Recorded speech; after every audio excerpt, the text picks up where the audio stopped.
وہ آگے چوٹ کرتے ہیں، وہ یہ کہتے ہیں کہ یہ ذکر نیم تیرا راتوں راتوں کو تہجد گزار ہونا، تیرا اللہ کے ساتھ ایک تعلق پیدا، تعالیٰ کے ساتھ متعلق ہونا، اللہ کے قرب کو محسوس کرنا، یہ مراقبے، یہ اللہ تعالیٰ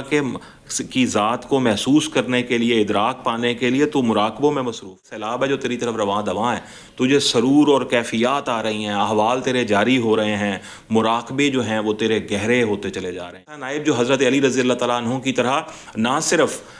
ذکر نیم شب کرتا ہے، نہ صرف وہ احوال کا مالک ہوتا ہے، بلکہ وہ گھوڑے کی پیٹھ پہ بیٹھ کے جہاد بھی قائم بھی کرتا ہے، دشمن کا مقابلہ بھی کے آگے کھڑا بھی ہوتا ہے، مرہب کا کلا کما بھی کرتا ہے، اور خیبر کو کھولتا بھی ہے اور نظام کو آگے چلاتا بھی ہے۔ بسم اللہ الرحمن الرحیم۔ السلام علیکم دوستو، آج ہم بات کریں گے تصوف کے بارے میں کہ علامہ محمد اقبال جو ہیں وہ تصوف کے بارے میں کیا رائے رکھتے ہیں۔ علامہ صاحب رحمۃ اللہ علیہ جو ہیں، ان کے والد صاحب جو تھے خود صوفی منش آدمی تھے۔ علامہ صاحب کا صوفیہ کے ساتھ بڑا گہرا لگاؤ بھی ہے، محبت بھی۔ وہ سید حجویر جو ہیں، حضرت علی حجویری، ان کی تعریف کرتے مدح کرتے نظر آتے ہیں، اور اسی کے ساتھ اگر مجدد الافسانی رحمۃ اللہ علیہ جو ہیں، ان کے حوالے سے نظام الدین اولیاء رحمۃ اللہ علیہ کے حوالے سے بھی بہت سارے ایسے قصائد موجود ہیں جس میں وہ ان کی قصیدہ خوانی کرتے ہیں، ان کی تعریف کرتے ہیں، ان کو اچھے لفظوں میں یاد کرتے ہیں، ان کے بڑے مقام کی تعریف کرتے ہیں۔ مگر جو ان کی نظم ہے تصوف کے حوالے سے، یعنی جو اٹ سیلف اس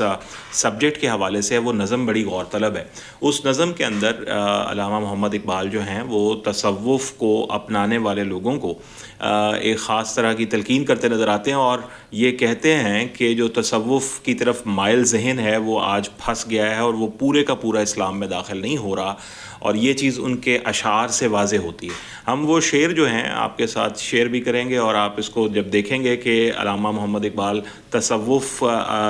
کی طرف مائل ذہن کو کس طرح راغب کر رہے ہیں کہ وہ دین کی طرف مائل ہو جائے، وہ دین جو آپریٹو دین ہے، وہ دین جو انقلاب لا سکتا ہے، وہ دین جو تبدیلی لا سکتا ہے، جو تبدیلی کا پیش خیمہ ہو سکتا ہے، اس دین کی طرف متوجہ کرتے نظر آتے ہیں۔ وہ کہتے ہیں کہ یہ جو تصوف ہے اس کے بارے میں پہلا شعر جو ان کی نظم میں موجود ہے، وہ کہتے ہیں یہ حکمت ملکوتی، یہ علم لاہوتی، حرم کے درد کا درما نہیں تو کچھ بھی نہیں۔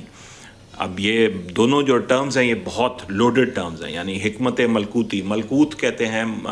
فرشتوں کا جہان، یعنی ایک ایسی حکمت جو ان تصوف کے، یعنی جو تصوف کے راہی ہوتے ہیں، تصوف کے سفر کے جو سالکین ہوتے ہیں، ان کے پاس ایسی حکمت ہوتی ہے جو ٹائم لیس ہوتی ہے، جو غیب کے حوالے سے ایسی وہ معرفت رکھتے ہیں جو غیر زمانی جہت رکھتی ہے، یعنی اس کو آپ کبھی کسی زمانے میں قید نہیں کر سکتے۔ وہ ایسی بات کرتے ہیں جو ایک راسخ علم کی نشانی ہوتی ہے، تو اس کو وہ حکمت ملکوتی کہہ رہے ہیں، یعنی کہ فرشتوں کے جہان سے ریلیٹڈ، یعنی ایک وہ جہان جو ایک انسان کی نظر سے پوشیدہ ہے، غیب کا جہان۔ جس طرح غیب پر ایمان ضروری ہے، ویسے غیب سے جہان سے ریلیٹڈ یہ ان کا جو علم ہے یا ان کی جو بات ہے وہ بڑی پر حکمت ہوتی ہے، وہ دلوں میں تاثیر رکھتی ہے۔ یہ علم لاہوتی، اور وہ اس غیب کے جہان کا کوئی نہ کوئی علم کا سراغ بھی ضرور پا لیتے ہیں، یعنی حکمت بھی ان کے پاس ہے، علم بھی ان کے پاس ہے، لیکن ساتھ وہ کہتے ہیں کہ حرم کے درد کا درما نہیں تو کچھ بھی نہیں۔ لیکن اگر یہ سب چیزیں، یہ حکمت ملکوتی، یہ علم لاہوتی، اگر دین کے کام نہیں آ رہی ہیں، اگر دین جو ہے وہ اس سے اپنے پلرز پہ کھڑا نہیں ہے، وہ ستون پر قائم نہیں ہے، دین کا ابلاغ جو ہے وہ اس طرح سے نہیں ہو رہا، دین کا پرچار اس طرح سے نہیں ہو رہا، دین کا نظام اس طرح سے نہیں آ رہا، مظلوم کی داد رسی نہیں ہو رہی، تو پھر اس سب چیز کا، چاہے وہ حکمت ملکوتی ہو، چاہے وہ علم لاہوتی ہو، اس کا فائدہ کیا ہے؟ تو اقبال بڑی گہری چوٹ کرتے ہیں سالکین کے اوپر، یعنی وہ لوگ جو تصوف میں دلچسپی رکھتے ہیں، تصوف کے ساتھ منسلک ہیں، وہ یہ کہتے ہیں کہ چاہے تمہارے پاس حکمت ملکوتی ہو، چاہے تمہارے پاس علم لاہوتی ہو، لیکن اگر وہ اسلام کے درد کا درما نہیں کر رہی تو پھر اس کا وہ کچھ بھی نہیں ہے۔ یہ وہ کیوں کہتے ہیں؟ دیکھیں کہ جو تصوف کے جتنے بھی سلاسل ہیں، وہ جس شخصیت کے ساتھ اپنا ربط قائم کرتے ہیں، تعلق قائم کرتے ہیں، اور اس تعلق کو واضح کرتے ہیں، وہ حضرت مولا علی شیر خدا رضی اللہ تعالیٰ عنہ کی ذات ہے جس سے تمام سلاسل جو ہیں وہ منسلک ہیں. اور لیکن حضرت مولا علی کرم اللہ وجہ جو ہیں ان کی شخصیت میں تو آپ کو جہاد نظر آتا ہے. وہ بدر کے اندر فاتح کے طور پہ نظر آتے ہیں, خیبر میں فاتح کے طور پہ نظر آتے ہیں, ہر جنگ میں بڑے سے بڑے پہلوان کا مقابلہ کرنے کے لیے والنٹیئر نظر آتے ہیں, کرتے ہوئے نظر آتے ہیں. خندق میں وہ والنٹیئر کر رہے ہیں کہ میں سب سے پہلے مقابلہ کروں گا. رسول اللہ صلی اللہ علیہ وسلم کے ساتھ ہر غزوے میں وہ شریک ہونا ان کی اولین خواہش ہے. تو جو فکر ہے یا علم ہے اس کے ساتھ ساتھ حضرت علی رضی اللہ تعالیٰ عنہ کی زندگی میں ہمیں عمل بھی نظر آتا ہے. اور آپ کو یہ پتہ ہے کہ اقبال جو ہیں وہ خود ہی کہتے ہی اس کو ہیں جس میں ذوق عمل ہو, جس میں سوز ہو, جس میں محبت ہو, جو نیابت الہی پہ شخص کھڑا ہو سکتا ہے, جو اللہ تعالیٰ کا خلیفہ بننے کا اہل ہو سکتا ہے, وہی اقبال کا اصل میں موضوع بھی بنتا ہے وہ شخص, اور وہی شخص جو ہے وہ اقبال کا مخاطب بھی ہے کہ نیابت الہی جو ہے وہ اصل میں تیری خودی کو تعمیر کرتی ہے. تیری خودی میں جب تک تو اللہ کا نائب بننا, یعنی اللہ تعالیٰ کا جو خلافت عرضی جو انسان کو آدم کو دی گئی ہے, جب تک تو اس کا اہل نہیں ہوتا تب تک چاہے تیرے پاس حکمت ملکوتی ہو سو ہو, چاہے تیرے پاس علم لاہوتی ہو سو ہو, لیکن اسلام کا تو درد جو ہے وہ تو نہ سمجھ سکا ہے, نہ اس کے لیے کوئی درما کر سکا ہے. قرآن شریف میں بھی اللہ کریم فرماتے ہیں کہ اس دین میں پورے کے پورے داخل ہو جاؤ. تو اصل میں اقبال اسی طرف ہماری توجہ دلا رہے ہیں کہ علم تصوف یا تصوف کا جو راستہ ہے یا جو اس پہ چلنے والے سالکین ہیں, یہ بہت بڑے لوگ ہیں, ان کے پاس حکمت ملکوتی بھی آ گئی, علم لاہوتی بھی آ گئی, لیکن توجہ کریں اس طرف کہ کیا وہ پورے کے پورے دین میں داخل ہو گئے ہیں؟ کیا پورے کے پورے دین میں اگر وہ داخل نہیں ہوئے ہیں اور اس سے دین اسلام کو فائدہ نہیں پہنچ رہا, یعنی اسلام ایز اے نظام فیلئر کی طرف جا رہا ہے, تو پھر ہم نے اسے حکمت کا کیا کرنا ہے, ہم نے اس علم کا کیا کرنا ہے؟ آج کے دور میں آپ یہ دیکھتے ہیں کہ جہاں جہاں جن ملکوں میں جنگیں ہو رہی ہیں وہاں پہ مسلمانوں کو گاجر مولی کی طرح کاٹا جا رہا ہے, لیکن اگر وہاں پہ انہی کے قرب اور جوار میں ایک ایسا شخص ہو جس کے پاس حکمت بھی ہو, جس کے پاس علم لاہوتی بھی ہو, جس کی بات میں بڑا اثر بھی ہو, تاثیر بھی ہو, تبلیغ بھی ہو, ابلاغ بھی ہو, جس کے اندر اقرار بھی ہو, اقرار بالقلب بھی ہو, تصدیق بالقلب بھی ہو, اقرار باللسان بھی ہو, سب کچھ ہو, مگر اس میں مظلوم کا ساتھ دینے کی قوت نہ ہو, تو اقبال کہہ رہے ہیں کہ پھر ہم نے اس حکمت کا کیا کرنا ہے, اس حکمت کا ہمیں پھر فائدہ کیا ہوا, اس کی یہ حرم کے درد کا درمان تو نہیں بنا, اس نے اسلام کو کوئی فائدہ تو نہیں پہنچایا. تو خود تصوف سے متعلق ہونے کے باوجود اس حوصلے کے حامل شخص ہیں ڈاکٹر علامہ محمد اقبال کہ وہ یہ کہتے ہیں کہ یہ حکمت ملکوتی, یہ علم لاہوتی حرم کے درد کا درمان نہیں تو کچھ بھی نہیں. پھر وہ آگے چوٹ کرتے ہیں, وہ یہ کہتے ہیں کہ یہ ذکر نیم شبی, تیرا راتوں راتوں کو جاگنا, تیرا تہجد گزار ہونا, تیرا اللہ کے ساتھ ایک تعلق پیدا کرنا, اللہ تعالیٰ کے ساتھ متعلق ہونا, اللہ کے قرب کو محسوس کرنا, یہ مراقبے, یہ سرور, اللہ تعالیٰ کی ذات کو محسوس کرنے کے لیے, ادراک پانے کے لیے تو مراقبوں میں مصروف ہے. کیفیات کا ایک سیلاب ہے جو تیری طرف رواں دواں ہے, تجھے سرور اور کیفیات آ رہی ہیں, احوال تیرے جاری ہو رہے ہیں, مراقبے جو ہیں وہ تیرے گہرے ہوتے چلے جا رہے ہیں, اور نیم شب تو اٹھ کھڑا ہو کر اللہ کے سامنے کھڑا ہے اور ذکر میں اور اس کی یاد میں مصروف ہے. مگر آگے کہتے ہیں تیری خودی کے نگہباں نہیں تو کچھ بھی نہیں. وہ کہتے ہیں کہ یہ سب چیزیں تو کر کیوں رہا ہے؟ اس لیے کر رہا ہے کہ تجھے نیابت الہی میسر آئے, تجھے اللہ تعالیٰ کا نائب کہا جا سکے, تجھے اللہ کا خلیفہ مانا جا سکے, تو اللہ کے حکم کے تابع آ سکے, تو اللہ کے حکم کو نہ صرف اپنا سکے بلکہ اس حکم کو قائم کر سکے. اگر تو وہ قائم نہیں کر پا رہا تو اقبال کہہ رہے ہیں تیرے اندر تو وہ فائر ہی نہیں ہے, تیرے اندر تو وہ جذبہ ہی نہیں ہے, تیرے اندر تو وہ کیفیت نہیں ہے کہ پتہ لگے کہ ایک اللہ کا نائب یہاں کھڑا ہو گیا اور اللہ کا نائب جو ہے وہ اللہ کے نظام کو یہاں پر راسخ کرنے کی اہلیت رکھتا ہے. ایک ایسا نائب جو پورے کا پورا دین میں داخل ہو چکا ہے, ایک ایسا نائب جو حضرت علی رضی اللہ تعالیٰ عنہ کی طرح نہ صرف ذکر نیم شب کرتا ہے, نہ صرف وہ احوال کا مالک ہوتا ہے, بلکہ وہ گھوڑے کی پیٹھ پہ بیٹھ کے جہاد بھی کرتا ہے, نظام قائم بھی کرتا ہے, دشمن کا مقابلہ بھی کرتا ہے, ظالم کے آگے کھڑا بھی ہوتا ہے, مرحب کا کلمہ بھی کرتا ہے, اور خیبر کو کھولتا بھی ہے اور نظام کو آگے چلاتا بھی ہے. وہ یہ کہتے ہیں یہ ذکر نیم شبی, مراقبے, یہ سرور,